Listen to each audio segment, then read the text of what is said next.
today on Dr. Phil. This is the first real interview back as the Jonas Brothers.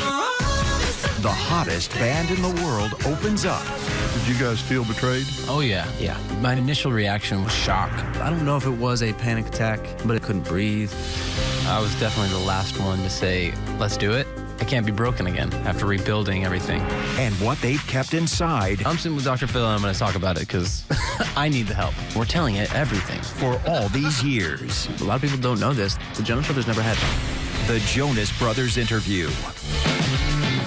But first, she earned a college scholarship. However, I am the best dancer in the world. She wants to be a hip-hop dancer. Will Lady Gaga's choreographer think she has what it takes? You said she fought back instead of took the coaching. My feet hurt. This doesn't work. My hair. I think that he would love to work with me again. With an ego and an attitude like that, no one wants to work.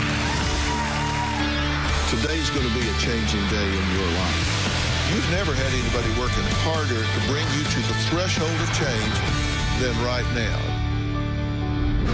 Before every show starts, we like to have a good time with our audience by getting to know them with games and sometimes dancing. And it's fun for me to be backstage where I can check in on what's going on.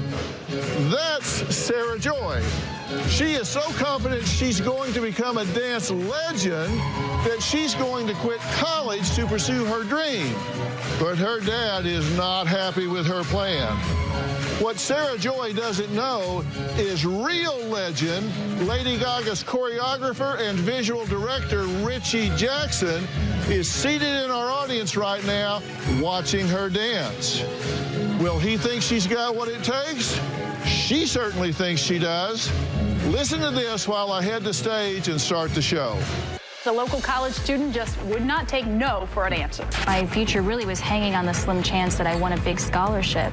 A federal Pell Grant paid for Wake Tech, but without the means to go beyond a 2-year degree, she needed a scholarship, and a big one. So she started applying with essays. I never give up. And she didn't. I won the biggest scholarship in the nation. I was just crying. I couldn't believe it. As the scholarship actually provides full funding, full tuition to any university. And the motto to this story? A winner is only a loser who tried one more time. What an accomplishment. I mean, Sarah Joy says now her dad is pressuring her to follow his next dream, Harvard Law School. But that's not what she wants to do. I am the best dancer in the world. The world just doesn't know it yet. Sarah always planned on going to Harvard to receive a law degree. Then suddenly she got this idea that she wanted to become a hip-hop dancer and possibly leave school. I'm majoring in psychology, but you know what? A psychology lecture has never helped me improve my fouette turns. It has never improved my leaps. It has never made my hip-hop dancing more hipper. Sarah has a $500,000 scholarship. It covers tuition, food, housing for undergrad and grad school. I won every award, every honor, national titles, took the SAT in the 7th grade, honor roll all throughout high school, full ride scholarship to college. And I was just like, wait, I don't have to do this. I can do whatever I want. And I want to be a dancer.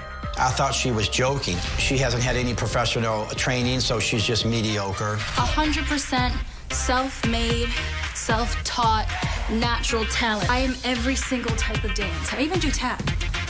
And Irish, African, Arabian, hip-hop, ballet, and then my own little freestyle, you know what I'm saying? I do it all. When you're at the level that I'm at, of greatness, of prodigyness, of goddessness, the success and the money will come. It's inevitable. It's a ridiculous idea that's going to ruin her life. Okay, it's good to meet y'all. Nice to meet you. How do you know that you're a great dancer?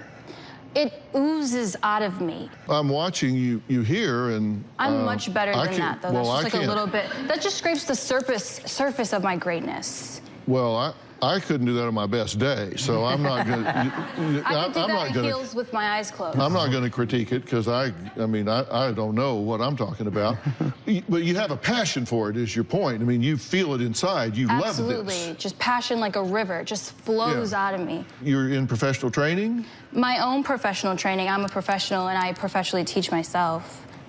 So I just train in my dorm room. It's just a little space, 2 feet wide, 2 feet this way, 2 feet that way, and I'm always working and perfecting my craft and stretching and doing it all myself because I don't have any teachers, I don't have any choreographers, but that's okay because like I'm like a one-woman show, like I can do it all. So everything I do, I'm self-taught and I'm just awesome. But don't you think you need training? I have training. Because I've always thought I was psychologically minded, but I felt like I would go get 15 years of training to kind of go with that. Yeah, I do. I would like training to just, you know, hone what I have, like the natural talent there. And you think this is the higher form of insanity? Yes. Yes. Yeah. I mean, she has a full ride scholarship in college, and she wants to become some hip-hop dancer. Okay, and you say some hip-hop dancer like you smelled something really bad in the room when you said that. Well, I mean, a hip-hop dancer, what kind of career is that? You know, I taught them to go to college and study, and that's what she did, and now she's making a complete left turn and going a different direction. Okay, so you think that she's just not using her skills and abilities that she has work to hone? Yes. Right. You're obviously really smart, right? Mm-hmm. And so you... But as great as my intelligence is, my dance talent is even greater. This does a comparison. These are your dance accomplishments.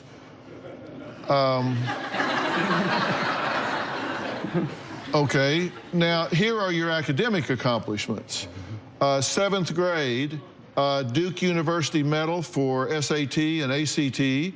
High school, 4.0 GPA, honors.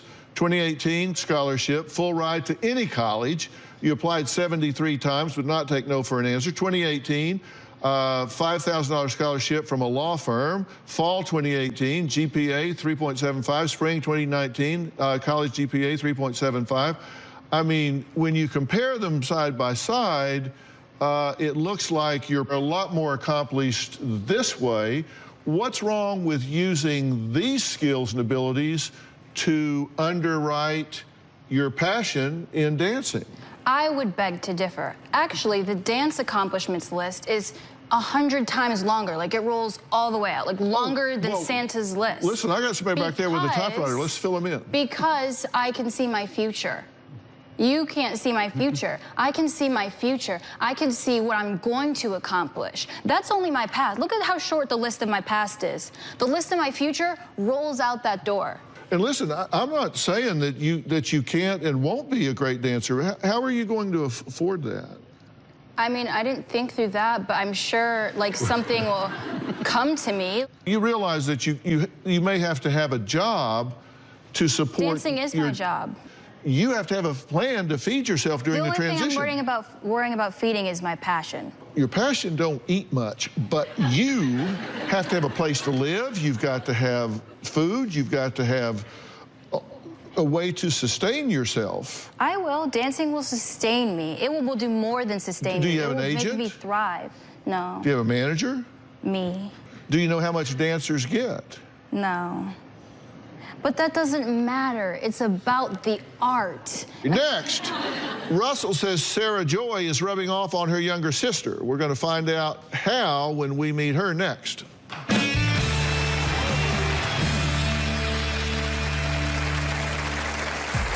I want to express myself through fashion, through makeup, and being in college just wasn't the way for me. Sarah has influenced my daughter Leah into quitting school. Almost fainted. Tomorrow, it was supposed to be the perfect wedding. You're making plans and you're getting excited together. Until the groom pulled a no-show. I was in complete denial. Now. You don't go back to someone that disrespects you like that. This is a special kind of betrayal. The jilted bride reveals a startling confession. What is it you want to say to your mother and your friends? I wanted to let you guys know that. That's tomorrow. Then on Thursday, he claims his wife sold 8 of their children without him knowing. You get her pregnant again and again. She's putting babies on the market, and you didn't figure that out. That's Thursday. Even if I don't go to college, I'm still going to be successful. I have no fear. Fear is afraid of me.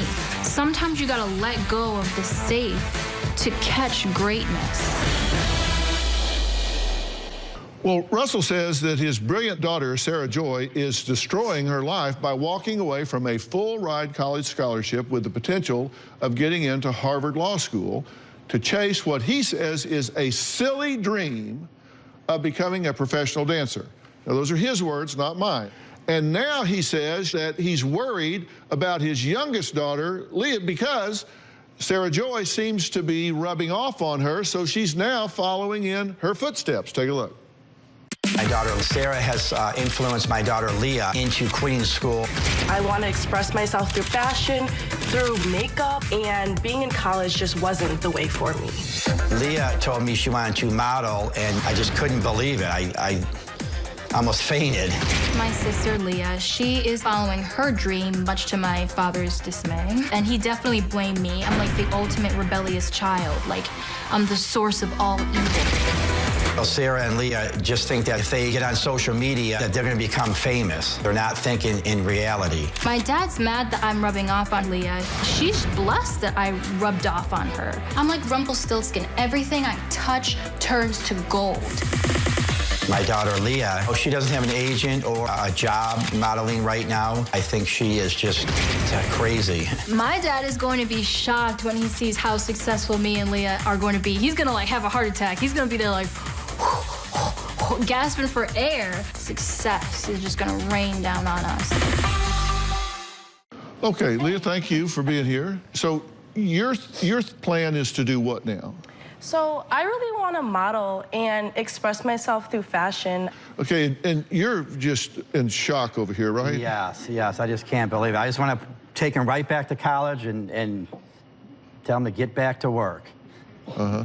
And would you want your daughters to go to college, finish their degrees, and pursue careers that didn't make them happy? I just want them to finish school and have something to fall back on. You want them to get their education, but not necessarily pursue careers that they don't want. You just want them to have a fail-safe plan. You want them to have a credential. You want them to have something to fall back on if pursuing their dream doesn't pan out for them. Yes, yeah. You two are beautiful girls, obviously, and you've got personalities, you're articulate, you know what you want, and I know people in both of those areas that are highly successful. So there's no doubt in my mind that you can make a really great living doing this if you go about it the right way. What I'm saying is there's a difference between a dream and a goal, and the difference between a dream and a goal is a timeline, a plan, and accountability. Well, have you ever heard of Lady Gaga? Yeah. Okay, well, if you've gone gaga for her elaborate and unconventional music videos, her tours, and her 2017 Super Bowl halftime show, Richie Jackson is the man behind her dance moves. He's been the superstar's lead choreographer and visual director for almost a decade. And he's here to put Sarah Joy through her first audition, okay?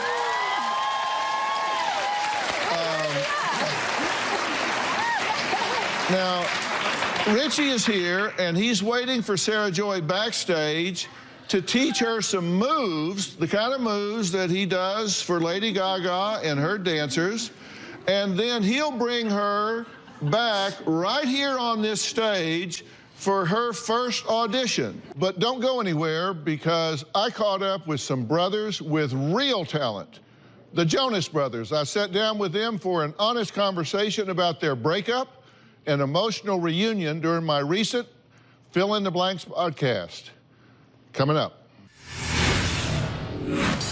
This is the first real interview back as the Jonas Brothers. How does it feel? Right now, it's in its most raw state. I don't know if you want to talk about this, but I'm sitting with Dr. Phil, and I'm going to talk about it. Why did you stop Jonas Brothers? Did you guys feel betrayed? My initial reaction was shock. Well, they are back together. You just saw brothers Nick, Kevin, and Joe, who make up the popular band, the Jonas Brothers, singing their current single, Sucker. Now, I recently sat down with all three during my podcast, Fill in the Blanks, to hear what they had to say about what really happened when their band split up over 5 years ago. Take a look. This is the first real interview back as the Jonas Brothers. How does it feel to be sitting here together? It feels really good, but there's also moments where like you say something and you kind of look a little to your left, you're like, are we on the same page? It's a little bit of eggshells. I mean, it's just being real. Yeah, there is. Like, I feel like navigating the story of it all is something that we'll start to finesse as time goes on, because right now it's in its most raw state.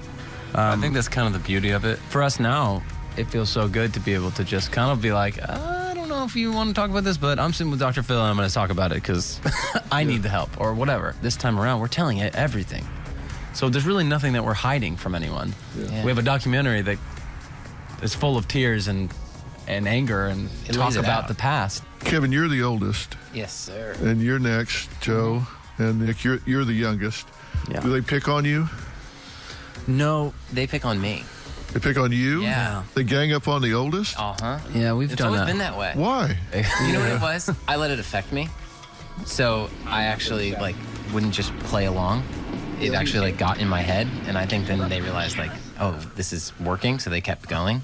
So how do you guys get along now? I mean, I think it's been probably the most important year of our lives as far as our relationship goes, and we stepped into this potential relaunch of the brothers with a lot of hesitations on all fronts, and one of the things that was most challenging to navigate was the fact that I called an end to the group, which was painful for all of us. So what we realized in all of it is that we had to start further back and heal some of the wounds. The biggest thing was, let's get into our childhood. When you guys started, your dad was the pastor of a church. Your music wasn't gospel music. It wasn't Christian music, right?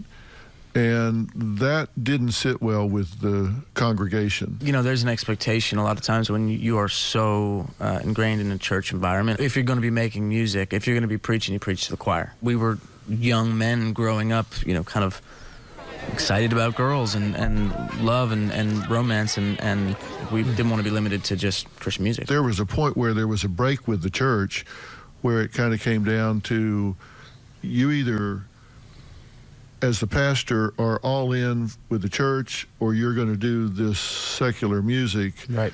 And he lost his job. Yeah. He lost his church. He lost his congregation. He lost the parsonage. He lost everything. There was a moment where things kind of all happened bad for us as a family at the same time. The record label that we were a part of, Columbia Records, dropped us as a band. Our dad lost his job, and this all happened probably in the same 3-4 months. Here you are. You guys are working on this music, and your father and mother are supporting you unconditionally. Now you're just these kids standing there, and he bet on this, and it all evaporated. I think about how many things should have prevented the Jonas Brothers from being successful. And I think we defied the odds when it did work, because it really should not have. I think it was the fact that our parents did an excellent job of keeping the weight of all of this away from us. Why did you stop Jonas Brothers? Why did you call that meeting? I think it was a frustration with the lack of evolution within the group. I think creatively we were sort of stalled, probably because our emotional relationship was stalled. It was not, my heart's not in it, and I want to be real with you, as band members and brothers, this is where I'm at. It was, the band is over. I want to go do stuff without you guys, and I've made up my mind. I fully did not expect it to be as emotional reaction as it was, which then made me question if I'd made the right choice. Are you saying you shouldn't have done it, or you should have done it a different way? Should have done it a different way. I just remember looking at Joe and being like, wait, what? And I'm looking at my brother just being destroyed inside. It needed to happen. That's the funny part. It definitely needed to. And I recently thanked Nick. I wish it happened differently, but it was time. It's like you get one taste of solo success. It's like, can you forget all the work we put in together? Did you guys feel betrayed? Oh, yeah. My initial reaction was shock. You kind of block out that day. What hurt the most is that it came from Nick. Because he is my best friend. And I thought that me, Kevin, and Nick were going to do this forever, and it was us against the world, you know? I kind of cringe when I think about it, but you second guessing afterwards, like you just said, like, did I just make the right decision? And then you were kind of stopping, and at that point I was like, no, you said it. Like, yeah, that's right. I forgot about that. Don't try to backtrack, because you said it now, so like there's no going back. And then we kind of were trying to have this conversation. Then we won't do this. Then we won't break up. Once I was separated from the situation, it was the right thing. That built our relationship better. We became friends, and it wasn't just colleagues. And that wouldn't have happened, obviously, if he didn't break up the band. And the band wouldn't be back together also if Nick didn't come back to the door and knock on it and say, guys, what do you think if we get back on the horses and do this again? Are you gun shy going in? Because this has happened once. Yeah. I think we're all in. There's different rules in place, in the sense that Joe's still going to make music with DNC and have the freedom to do whatever he wants, and I'll have the freedom to do what I want. And the Jonas Brothers is a part of who we are, but it's not everything.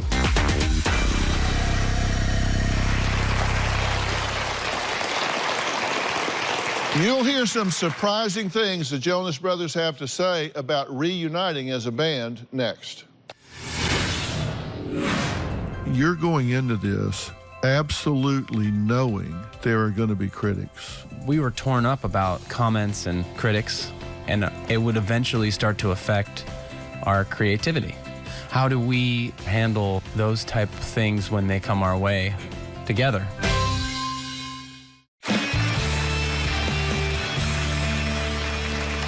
Well, I recently sat down with popular band the Jonas Brothers for my hit podcast, Fill in the Blanks.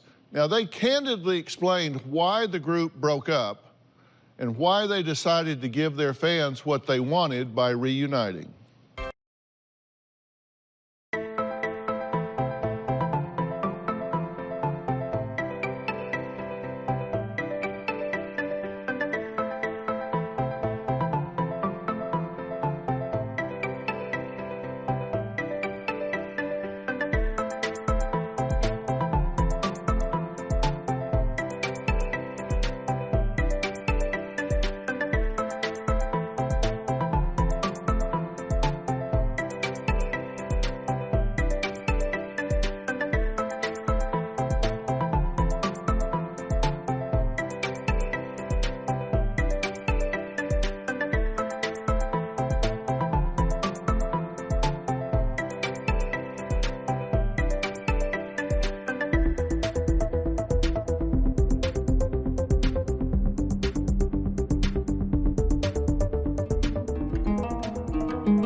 Joe, you were asking for advice. As I think about the Jonas Brothers days and things that really affected us, we were torn up about comments and critics, and it would eventually start to affect our creativity.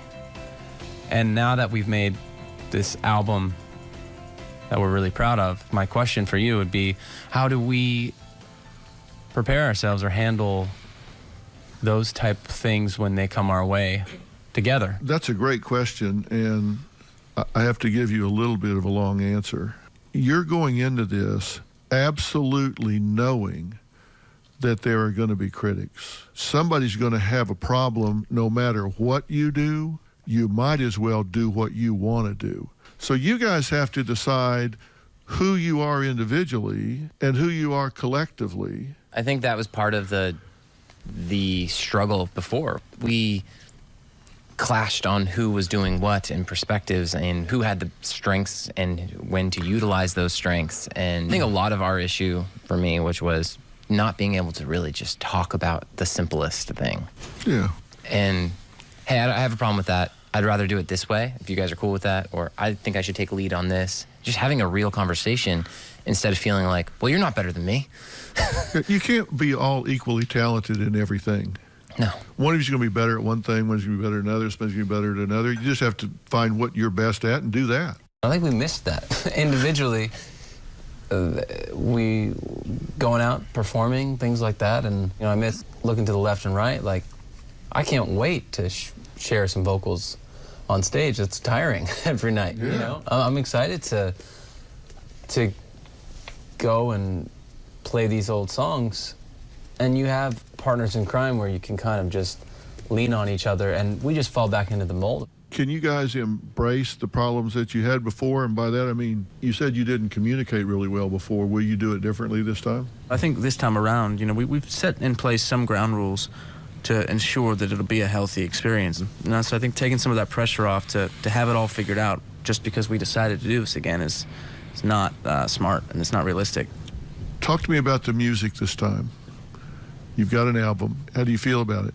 It's definitely our best music ever.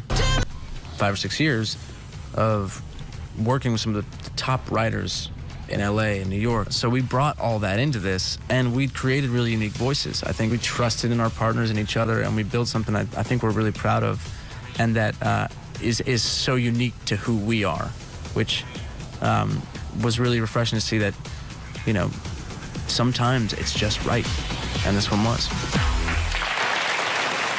Well, I really want to thank Nick, Kevin, and Joe from the Jonas Brothers for their very candid interview on my podcast series, Fill in the Blanks, that drops today. Now, you can watch the documentary that follows the band as they reunite for their upcoming tour on Amazon Prime Video, and their brand new album is out now as well. All right, we're going to switch gears and meet a recent college graduate who says she just can't find a job that relates to her passions, and we'll hear what one of the members of my advisory board has to say to her next.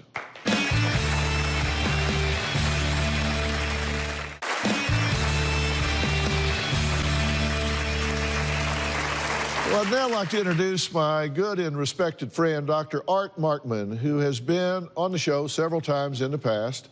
Dr. Markman has published over 150 scientific papers, developed training programs for billion-dollar companies, is a professor of psychology and marketing at the University of Texas. And thankfully, he is also a member of the Dr. Phil Advisory Board here. His latest book is Bringing Your Brain to Work, which talks about the 3 phases of the job life cycle, how to communicate with the people around you, and how a lot of people suffer from something called imposter syndrome. So welcome, Dr. Markman. So glad you're here. Thank you so much. It's great to be here. This, very well done, by the way, and really very interesting. What are the 3 important mental systems that are crucial for success at work? Let's start there. So if you think about it, you have to be motivated to the work you're doing, and so your motivational brain kicks in. You have a social brain that's part of this as well, which is how you get along with the people that you're dealing with in the workplace. And then you have what we can call the cognitive brain, which is all of the knowledge and skills that you're bringing to bear. And you really need to optimize all three of those for success. Right. And let's talk about the motivational brain.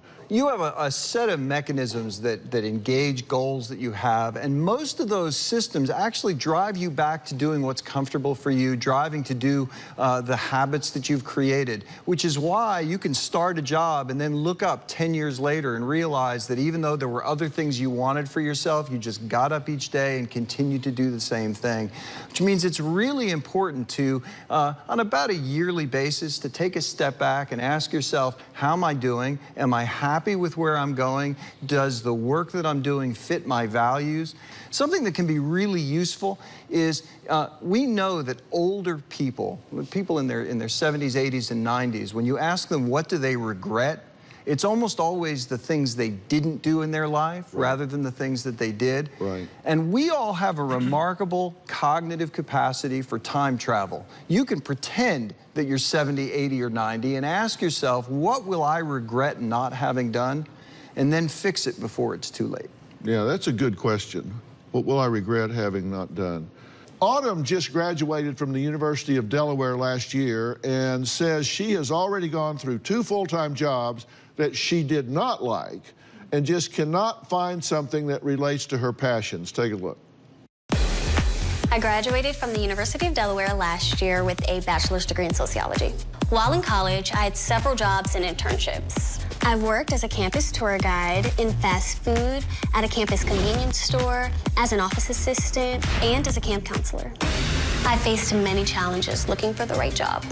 My first job out of college was at a medical communications company. The company set up presentations for pharmaceutical sales reps. The job was mindless and boring, and I quit after 6 months. Then I got a job as an event coordinator. I felt as though I was underappreciated and overworked. The manager and I had a disagreement. Last week, we had a mutual split. Right now, I can't be committed to a full-time position because I don't know what I want to do. I think I need to get some crazies out first.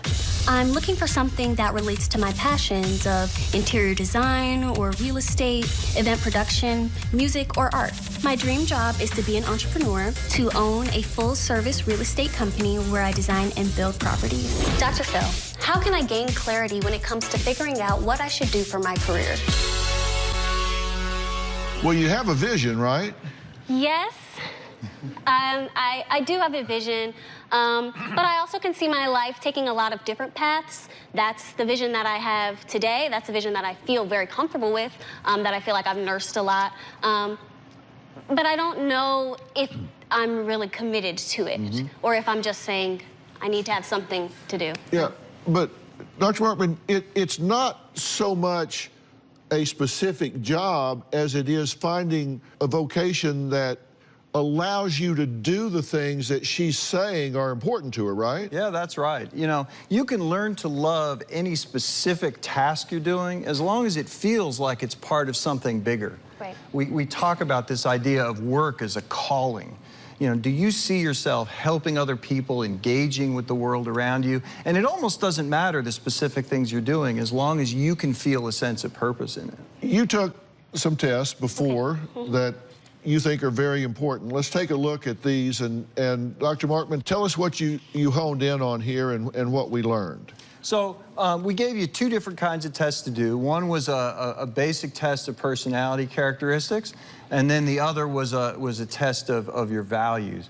And in personality characteristics, the way that we could score these, we could give you a score from, say, 0 to 100 and see sort of how high or low you come out on what are called the big 5 characteristics, which are the basic characteristics that personality psychologists care about. And I want to point out a couple of them here that I think are important. So a really nice one is you're very high in a characteristic called openness, which means you do find a lot of new things interesting, which is great, but it can also mean that you see lots of shiny things out there. So you start to commit to one thing, and then there's something else you think, but that might be cool too. So accurate, and, so accurate. And so you want to use that not just for your work, but also to say, you know, let me find some things I'm going to do for my work and some things I'm just going to do as my hobby. So I'm a college professor, but I play in a band, you know, on the side, right? And so you can do that. You can feed that part of yourself, not always just part of your work.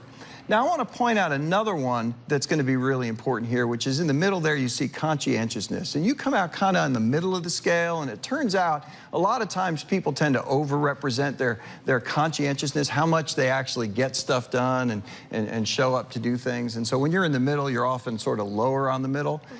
This one's really important early in the career, because if you want to catch the attention of a supervisor or a boss, you got to be there every single day, ready to work with the T's crossed and the I's dotted. And when you're in the middle on conscientiousness, and I will admit I'm sort of there too, you got to be extra careful to make sure you're there, present, and ready all the time. So she's open-minded, but she might need to be a little more disciplined. Exactly right. Okay, well, let's take a look at her values. The top and the bottom are both important. I want to touch really quickly on the bottom there. Your lowest values are things like achievement and power and security. And so this is what allows you to say, you know what, I'm not sure I want to settle down yet, that I'm willing to try a bunch of things, and I don't care if I'm successful according to other people's guidelines. But I noticed in some of the materials that we got early that you feel a little guilty about this because people are putting pressure on you. And you can see that because one of your top values is what's called conformity, which is I want to show respect to the people who came before me. I'm going to respect my traditions. I want to do the right thing. And there's a tension between that and some of your other core values. In particular, one of them you see up there is hedonism, which is you want to enjoy life. And you know, to get those crazies out at the same time that you're trying to hold down a job can be hard. But it isn't impossible. And I want to direct you to some of these other things, which is you care a lot about benevolence, being good to other people, universalism, treating people equally, and you also have a strong desire for creativity. So as you begin to look at jobs, you want to find ones where 5 to 10 years out, you're really going to have a chance to express those, even if in the short term you're going to have to do some things that aren't as exciting. His book, Bring Your Brain to Work, is available, and everyone in the audience will be getting a copy. Coming up, did choreographer Richie Jackson have a hard time teaching Sarah Joy, or is she what he's been looking for? He'll tell us next, and she's going to perform right here.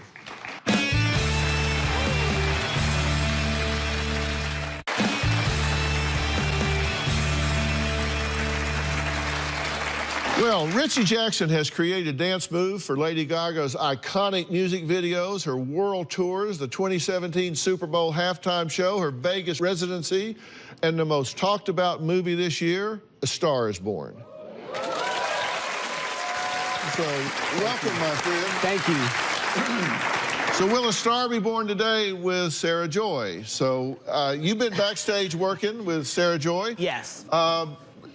Before I ask you about her specifically, dancing, choreographed dancing, this takes a lot of work, doesn't it? Yes. If you just show up at somewhere to apply, whether it's on Broadway or to a show like you when you're recruiting for dancers or whatever, and you've never danced anywhere, you've never had any training, you've not been in a show, what's the chance of you getting hired into a big-time show like Lady Gaga or something like that? No. You wouldn't even get in the room to talk to you or somebody like you. No, because at my auditions, there's at least 1,000 people auditioning. Right. So you'd have to be 1 in 1,000 to impress me with no training and just a dream and rolling off the side of your bed to make me be like, no, there's no way. Yeah. How did Sarah Joy do? So initially, when I first started to teach her the steps, I taught her as fast as it would be at an audition, and she couldn't get it as first. She couldn't get it as fast. She didn't pick up the style or the vibe. And I was like, you'd have been cut already. She wanted to show me what she would do, and I'm like, yeah, but as a dancer, you need to go in there, learn the choreography, and then deliver it back immediately. And if you can't, you'll be cut. So she would have been cut? Yes. 100%. She was complaining early on. Yes. Complaining, we were on carpet, you know, she can't turn her heels. If I had more time, I could pick it up. And I'm like, you won't have time. We don't care if you're on carpet. We don't care about your heels. There's 100+ people who want this job, and we're only looking for 2 people. She did work hard. She did work hard, but it was a lot of getting her out of her own way. Because I would have never really encountered her fighting back. I'd have been like, thank you for coming. Yeah.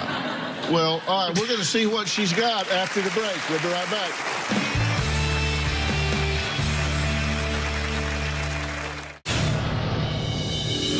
Cool, cat, up, down, push, and a hop, and hit, and cat, get, bye.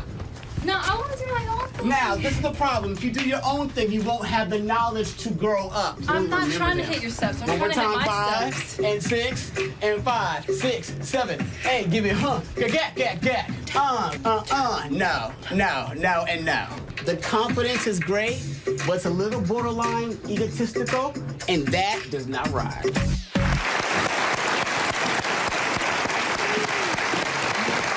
Okay, so do your audition, whatever you do.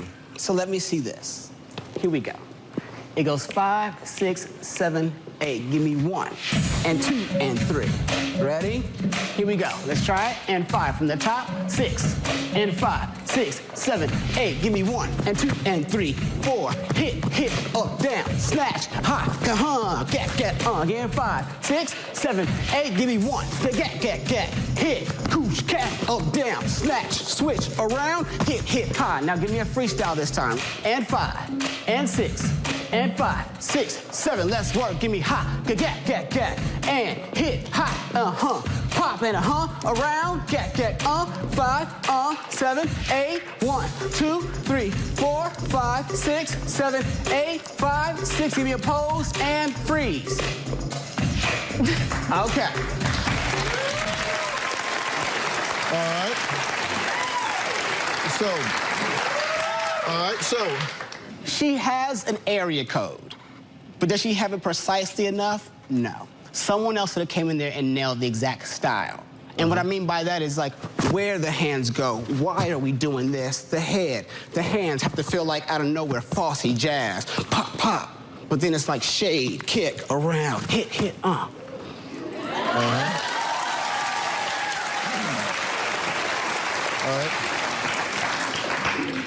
And when you were working with her, you said she fought back instead of took the coaching. Yes, and that's not good, because no one has time for that. I need to see steps, vibe, and energy, not my feet hurt, this doesn't work, my hair, my this, my that. What was your experience? I had a wonderful time working with Richie. I don't think I fought back at all. I think that I expressed how I would add my own style to it. I expressed how I would add my own flavor to it. Yes, but as you can see, I delivered exactly what he gave me, and I did it with full energy, and I think that he would love to work with me again. No.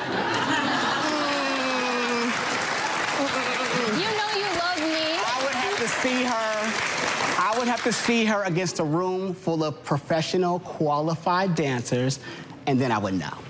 Yeah. I want to thank all of my guests today, and a special thanks to Richie Jackson. Thank you. For more information about today's show, log on to drphil.com. You can follow me on Facebook, Twitter, Instagram. And if you are a lover of celebrities, comedians, sports, medicine, self-help, my new podcast has it all. I really want to hear what you think, and I'll be dropping one every Tuesday. So if you want to hear a different side of me, subscribe to Fill in the Blanks. That's P-H-I-L in the blanks. Every Tuesday, hit the subscribe button. We'll see you next time. Richie?